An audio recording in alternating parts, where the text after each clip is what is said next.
ఒక ప్లాన్ ప్రకారం, ఒక పథకం ప్రకారమే రేవంత్ రెడ్డి గారు గోదావరి నల్లమల్ల సాగర్కు సహకరిస్తున్నాడు, గురుదక్షిణ చెల్లించుకునే ప్రయత్నం చేస్తున్నాడు.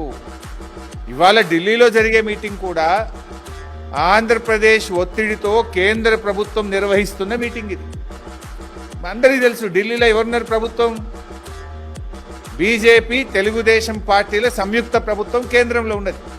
ఢిల్లీలో ఉన్నది తెలుగుదేశం ప్రభుత్వం. ఇలా ఆంధ్రప్రదేశ్లో ఉన్న అధికారంలో ఉన్న పార్టీ ఢిల్లీలో కూడా అధికారాన్ని పంచుకుంటుంది.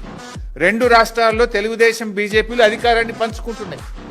ఆంధ్రప్రదేశ్ ఒత్తిడితోనే ఢిల్లీలో మీటింగ్ జరుగుతూ ఉంది. మరి ఆ మీటింగ్కు ఇవాళ తెలంగాణ ఇంజనీర్లు మధ్యాహ్నం 2 గంటలకు హాజరు కాబోతా ఉన్నారు.